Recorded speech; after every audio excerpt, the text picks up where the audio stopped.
Hello and welcome into the Birds and Braves podcast. I'm Luke Winstel. Thank you all for tuning in. Today I talked with Joe Patrick, a Braves reporter for 92.9 The Game, a local radio station here in Atlanta. My main goal of the show is to talk with Joe about the Atlanta Braves trade deadline, to preview it, talk about what would make sense, and any other questions in between. I started out in the first half of the show asking Joe questions to try to get a sense and a feel of what he thinks about the Atlanta team and what he thinks the Braves have currently. After that, I dove into the second part of the show where I was asking him, okay, who should the Braves get at the trade deadline? What would make sense in terms of a deal for two teams? Are there any untouchable prospects for Atlanta? What can they afford to give up? And are there any players that you would like to see Atlanta acquire? So we talked about all those different things. I hope you enjoy the show. Please be sure to follow the podcast on social media at Birds Braves Pod. And now here's my interview with Joe. All right, Joe, thank you for joining me on the Birds and Braves podcast. How are you doing? I'm great, Luke. Thanks for having me on your show. You're welcome. I wanted to talk about the Braves today. First off, starting with their rotation. I know it's been a little bit inconsistent at times, but after last night, how does the rotation look to you, especially with Kevin Gausman kind of saying, okay, he's back? What does it look like right now? Yeah, it's kind of funny. His performance was so good, it almost feels like it is potentially kind of a wrench. It could throw a wrench in things because he's giving you now, he showed a performance last night coming back from injury that maybe you didn't expect, or maybe, it was more than you expected, better than you expected. So it's a really interesting time for the Braves right now because they've got him. They've also got a guy in Mike Foltynewicz, who we might talk about later, who, has had his struggles. Obviously, mentally is kind of one of the reason he's down in AAA right now, but he was an all-star last year. And both of these guys are proven major league pitchers that are kind of, trying to come back from one thing or another, whether it's a physical injury or whatever it may be. And the trade deadline's coming up here in about 9 days. So the problem for the Braves right now is they're kind of running out of time, to try to evaluate and determine whether guys like Kevin Gausman, guys like Mike Foltynewicz will be able to, help them in a postseason push. I think that, these types of pitchers, these guys will help in some fashion, but for the Braves it comes down to, when you stack this team up against a team like the Dodgers or even a team like the Nationals that has really good top of the rotation stuff, can you match up with that? Because the playoffs is all about having those frontline pitchers. And I think that that's the one area the Braves really lack right now. They've got a young guy in Mike Soroka. Who knows if they're going to be protecting him as far as his innings are pitched in the regular season.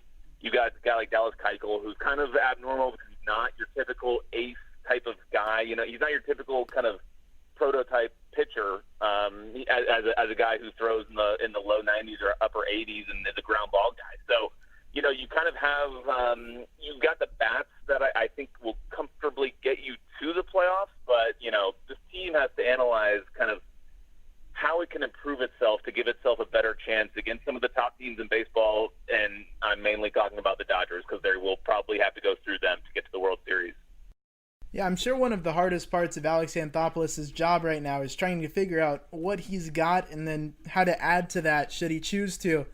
But at this point, do you think we can expect Mike Foltynewicz to come back and contribute and look at least somewhat like he did last year? Yeah, I think he's probably the hardest one to predict, right? Because It's not a physical injury. It's like it's just like his head. He's kind of a head case, and you don't know how that's going to sort itself out. Sometimes these things do sort themselves out, and he could come back and show that he's, the all-star that he showed himself to be last year, or he could not be that guy. And I think that the Braves, at this point, with only 9 days left till the trade deadline, and this team is trying to bolster itself to make a run in the postseason, they have to figure out kind of just – I don't think they can rely on someone like Mike Foltynewicz to be a top-of-the-rotation guy. Now, that doesn't mean that he won't help this team in some fashion when it comes to either making a run for the playoffs or even if he's in a bullpen role in the rotation or in a bullpen role in the playoffs. That could be – he could help the team in that way too. But I think it's really – it would be pretty risky to assume that he's going to come back and be a key factor for you. Well, you mentioned right there at the end, you threw in about Foltynewicz in the bullpen. It worked for Sean Newcombe, or at least it has thus far. Could it work for Folty? Do you see that profiling is okay if he doesn't come back as a starter? Can he contribute from the pen? Yeah, I mean, I think he does profile. He's got the stuff. That's what I think that's huge in the bullpen. You don't have to be the most, in command guy. You don't have to worry about getting through, an entire start. You just have to get to that one inning, or maybe even that one hitter that you're coming in to face if it's a matchup situation. And I think that does set up well for Mike. And I think that we've seen, like you said with Sean Newcombe, we've kind of seen how some guys can slip into this role and really perform. And it's something that, it could lead to even longer term, success for him. We talked to Max Fried earlier this season, and he really credits his time in the bullpen, in the Braves bullpen, as being a key contributor to why he's been so good as a starter, because it really kind of sharpened his focus. As a starter, it's easy to kind of get, start thinking about your start in its entirety and think about things that are down the road. And as a guy coming out of the bullpen, you really have to be focused on every single batter and every single pitch that you're throwing, because they're kind of magnified. And I think that could be something that helps Mike out, because he is a guy that kind of struggles with the mental side of things, as we've seen. So I would like to see him in the bullpen. I think it would be really surprising if he was not playing any sort of role on this team, as the regular season winds down and going into the playoffs. I'd be really surprised. It'd be such a waste. It'd be really a shame if he wasn't kind of involved with the team in some form or fashion. With Sean Newcombe in the bullpen, could you see that being a long-term situation for him, or do you think the Braves will, in the future, probably not this year, but in the future, could you see them working him back into a starting role? Yeah, Gabe Burns of the AJC just recently confirmed that Newcombe will be in the bullpen for the rest of the season, and I know that's something that Brian Snitker has been, pretty adamant about, because they've had some opportunities where they could have tried to work him in. They did at one point. He got a start here right before he got hit in the head, and it was really a shame that he got hit by that pitch, because I don't know about you, but I kind of felt robbed. I just wanted to see what he could give as a starter, because he'd been so good coming into that start out of the bullpen. I think long term, I would hate to see him not try to get another go in the rotation. I just think that his pedigree, the stuff he has, just even his physical stature on the mound, he just looks like a starting pitcher. He looks like a guy who should be starting, and it'd be a real shame if some of his physical limitations so early in his career, hold him back from that opportunity. I think he, helps the Braves tremendously in the bullpen role he's in now. But I think long term, you definitely want to see him as a starter. I think that's how you maximize his values, how you unlock basically all the potential he has to give you. Yeah, I'm thinking about Sean Newcombe and where he is in his role. I almost wonder if part of the reason I want him back in the rotation is because he's really the only piece we have left from that Andrelton Simmons trade. But yeah. That's something I look at. But I totally agree in terms of feeling robbed with his start, because I felt like the way that, you said with Max Fried, when he kind of sharpened that focus in the bullpen, looks so good. I felt like we did get robbed, especially with Folty and Gossman being down and the situation there. Yeah, it would have been a great opportunity. It was an opportunity at the time where, if he took it, there's a great chance that he's still starting. But, just the way that whole thing happened with him getting knocked out of the game so early kind of derailed all of that, which is, it's just a shame. Well, and while we're talking about the rotation, I'm wondering, which guys can you rely on? I know you said Foltynewicz, you can't rely on him right now. Who can you rely on to be your playoff rotation in a series against maybe the Nationals or Dodgers or teams like you've mentioned?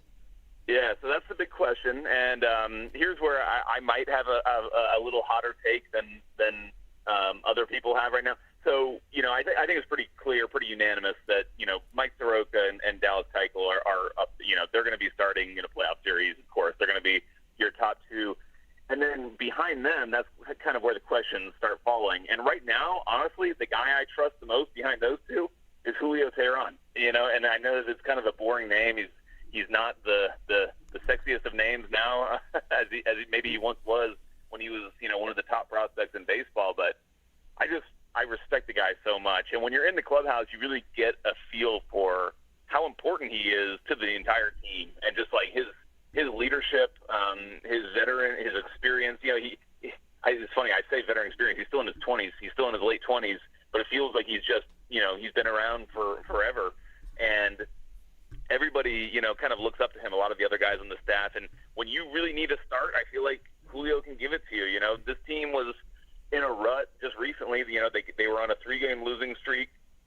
And the third game of that streak was, a really, poor performance from Kyle Wright in the start, which was unfortunate. But at that point, after losing those 3 games in a row, and Kyle Wright only giving you, a little over 2 innings in that third loss, you really needed someone to get you back on track. And Julio did that for the Braves. He threw, I forget what it was, I think 5 2/3, one run or something like that. And I just respect him so much for how he's adapted his game. He used to be a guy who commanded the game with his stuff. He was, mid-90s, kind of would blow you away.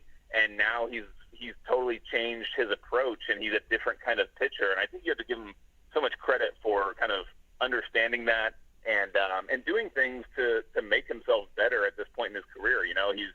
He talked with Kevin Gosman and pitching coach Rick Kranitz, and he ditched going out of the windup, which I think has helped him. It's helped him be a lot more consistent, in my opinion. So I think right now he's a guy I really trust. And if it's like a big pressure-packed game, national TV in the playoffs, I'd rather have him on the mound than Max Fried. And that's not to say I don't like Max Fried at all. In fact, I love Max Fried. But I just, I want that veteran experience. And I think that when the Braves are looking at what they want to try to, add to their ball club, I think that's half of it is talent, and the other half is that experience of who can, be in that moment and thrive.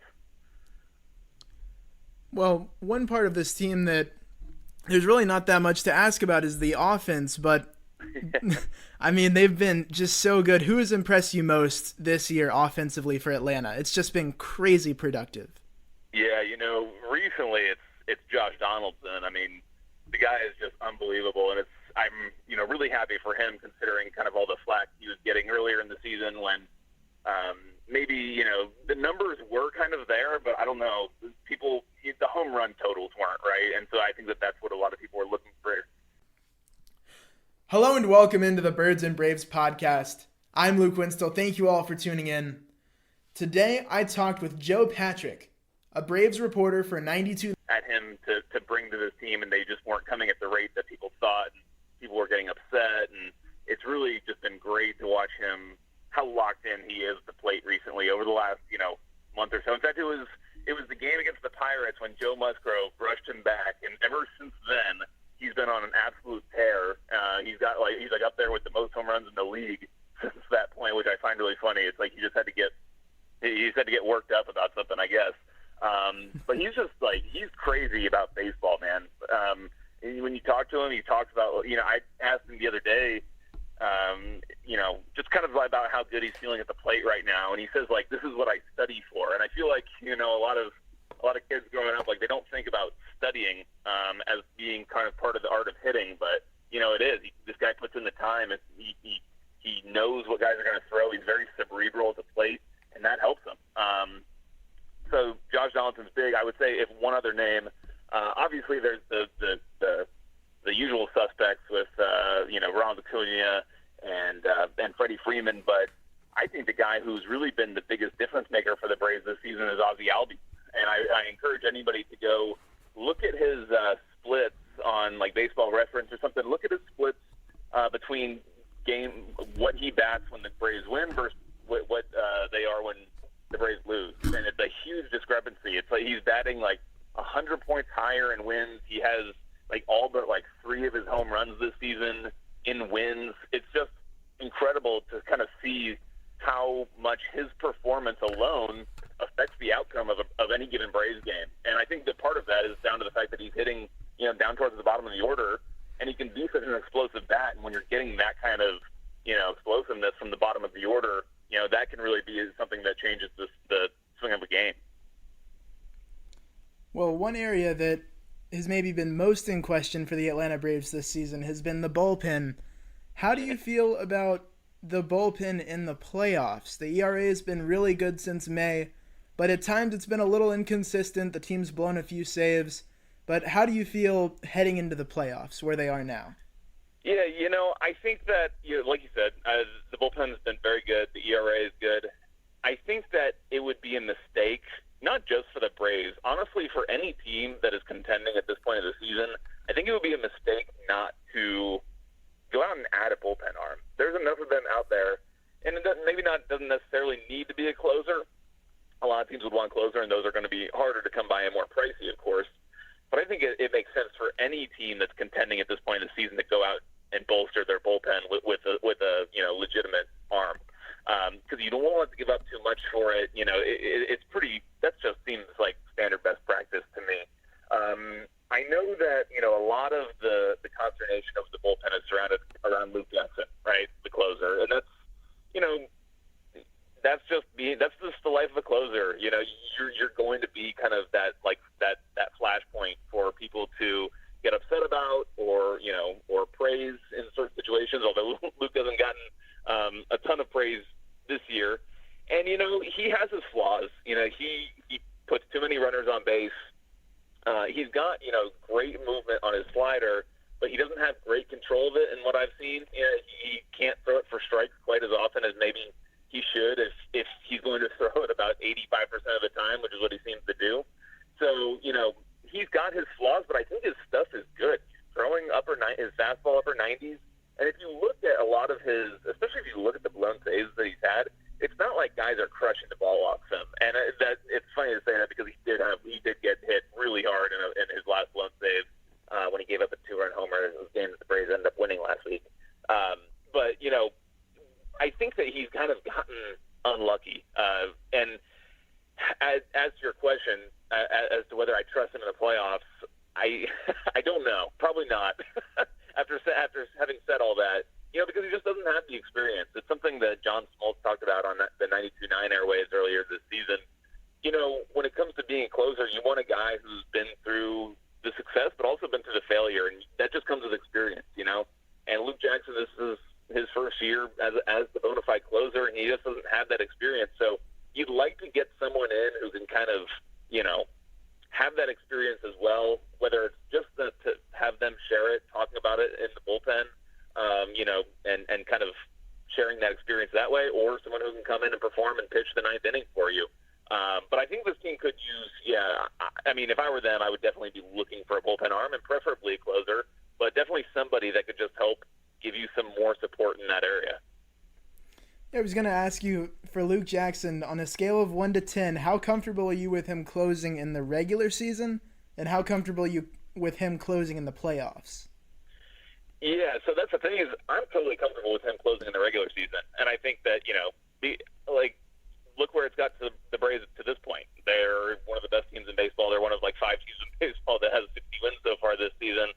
So I think that's fine. But, obviously when you get to the postseason, everything matters so much more, and you really can't afford to make those mistakes, some of the mistakes that he's made this season. So, on a scale of 1 to 10, I'm a 10 with him in the regular season. No big deal, especially in the context of where the Braves are now. In the postseason, with a clean slate, I'm like a 5 or a 4.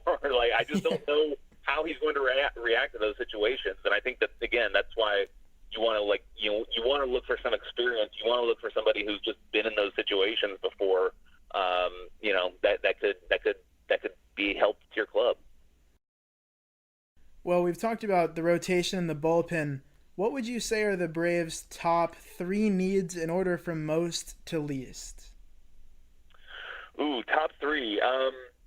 This is funny because really I've only been concerned with this team with really 2 needs, and that's a starting pitcher and a bullpen arm, which is a lot of what we talked about. And I know there's been a lot of talk about what you need more. In my opinion, you need the starting pitcher more. And again, we've talked about Kevin Gausman and Mike Foltynewicz earlier.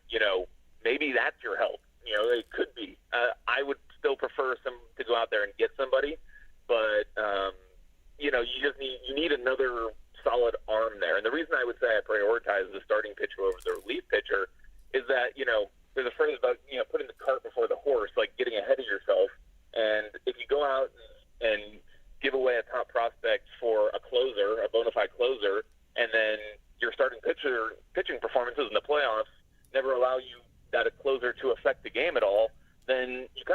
your money. So you have to make sure you're in a position where if you are spending on a closer, that closer can actually affect the game in a positive way for you and kind of be a decent return on your investment. And so that's why I would prioritize a starting pitcher. And there's tons of names out there, of course, but so I'd go starting pitcher and then reliever, and then because other than that, I don't really know where exactly you upgrade this team. Like you're not messing with the catching situation right now. It's probably the weakest area of the Braves, although Brian McCann's been amazing this season. I just don't know what other position or area you really could realistically strengthen at this point if you're the Braves. Yeah, I agree with that totally. Now, you said there's a lot of names out there. Are there any that have stuck out to you? Are there any that you think would be a good fit based off of what the pitcher would bring, whether it's a starter or reliever, and also factoring in what the Braves would have to give up to get them? Yeah. So, man, it's a tough one. It's a tough market out there right now because, there's just not a lot of that kind of top of the rotation stuff. There's lots of kind of middle of the rotation guys who could help, could maybe not offer you a ton of benefit. So I think, for me, he's the name that's been thrown out there the most. It's the most rumored name. It's probably the hottest guy. Madison Bumgarner, for me, is the guy that the Braves should be kind of looking at the most. And the reason I say that is because of what we've talked about earlier about, bringing in a guy who has that experience, who has that kind of those bona fides, that you feel like he can definitely make an impact for you in a playoff series. If you bring in a guy like a Marcus Stroman or a lot of these guys who are more like third in the rotation type of pitchers, how much are they really going to offer you? How much better are they really than what you already have in a Julio Teheran or a Max Fried or if Kevin Gosman or Mike Foltynewicz gets it going? How big of a benefit are you getting from one of those guys that you don't already have? So and of course you'll have to spend on those guys. So for me, Madison Bumgarner is really the only guy out there that gives you a legitimate difference maker. And I wasn't as high on Bumgarner. What was it, maybe 6 weeks ago? He was not pitching as well, but he's been in a really great vein of form recently. He's really turning things around. And, the more I've thought about it, I've just thought about kind of what he's probably holding himself back a little bit. He's probably not going full bore. He's probably, knows that he's going to be making a playoff run with some team, and he knows that that's when he needs to be peaking. So I have full confidence in him that he would be able to do that. I think he's really the only guy out there that is almost surely would be a difference maker for the Braves. Well, I'm wondering if the Braves were to stand pat and not make any moves, can they make it to the World Series as is, in your opinion? Well, of course it's possible, but I wouldn't bet on them. I would, the way that this team is constructed right now, in my opinion, is you've got all these bats. That's great for the regular season. That can carry you through and give you a really good record, and I think we're seeing that from the Braves right now. But again, when you put the Braves starting rotation up against a team like the Dodgers, it just doesn't stack up. Even a team like the Nationals. I really feel like this team needs a starting pitcher, and I feel like I'm repeating myself now. But can they win the World Series? Sure, I would not bet on it at all if they don't make a move at all, and I would be pretty shocked if they don't make a move. I think it's almost certain that they will do something. Like I said, if anything, even just to add a bullpen arm of some sort to reinforce. I think they'd be pretty foolhardy not to do that. If you're the GM of the Braves right now, are there any prospects in the system that you deem untouchable that you wouldn't put in a package even for Bumgarner or anybody? You kind of touched on this. I forgot to answer it. This is the bad thing about Bumgarner is that he's going to be a 6-month rental, and you don't know if you're going to keep him. You have no control. So, how much could you give up? I would not want to give up. Waters and Pache are obviously the big names, and I would not give up either of them for Madison Bumgarner. I would try to do something where I know Ian Anderson's another guy that a lot of very smart people that I trust are saying that they would not give up. And, I just feel like I'd be more willing to part with a guy like Ian Anderson because the Braves have so many arms. Like, they have to leverage some of these arms they have into deals because it's simply a numbers game. There's just not enough spots to go around for all these young pitchers that they have coming through the system and the guys that have already graduated and are playing at the major league level. When you talk about Soroka, Fried, Newcombe, Tukey, Bryce Wilson, Kyle Wright, that's 5 right there. And then that's not even touching the Ian Andersons, Joey Wentz, all these other guys. So I really think they need to leverage some of these guys. Even, Mike Foltynewicz, I think they could. I still think Mike Foltynewicz would be a very valuable trade piece. But as far as going back to the prospects, I can't find myself to part with Waters or Pache. Like, those two guys to me are just like, they can be all-star outfielders and an absolute key centerpiece to your team for, you would have full control of them for 6 years. It's just very hard for me to get rid of one of those guys for a pitcher that you'll have for 6 months when you will probably be in a similar situation next season. This team is built with a solid foundation and will be competitive for many years to come. So you don't want to just kind of over bet your hand right here at the beginning. You want to be patient. You want to be smart about it. And make sure that you're not betting the house on everything right now. Awesome, Joe. That's all the questions I had for you. Thank you so much for your time and for joining me on the show. All right, Luke, I appreciate you having me on. Thanks, man. You're welcome. Thank you so much for tuning in to my interview with Joe Patrick, 92.9 The Game Braves reporter. Now, my main takeaway from the interview was that if the Braves go and get a starting pitcher, that pitcher has to be better, more reliable, and you have to have more confidence in them than you already do in the veteran Julio Teheran. For Atlanta right now, your playoff rotation is headed by Soroka and Keuchel. That's awesome. You want to have at least a third guy. Right now, you don't know what you're going to get from Gausman, Fried, or Folty down the stretch, so you look to acquire a third guy. For me, I like Marcus Stroman, but is he a better guy for the playoffs than Julio Teheran? I think they're about even, and considering the prospects you'd have to give up to go get Stroman, I'm not sure that would make as much sense as a blockbuster deal for like a Bumgarner or a Syndergaard. But for Atlanta, the key is balancing the fact that they can contend for a World Series right now, but they also have to balance on the other end that they can contend for years in the future. So you don't want to give up the prospects that are going to help you do that. You want to have the window open now, but also in the future. Kind of one eye on the present, one eye on the future. So for Atlanta, it's going to take a lot. I'm not sure if they're going to be able to make a blockbuster deal because of the top prospects they'd have to give up. But I think they could make a few more underrated acquisitions. Maybe a little something like what the Braves did to get Kevin Gausman last year, giving up some B-level or C-level prospects in a package to go and get him.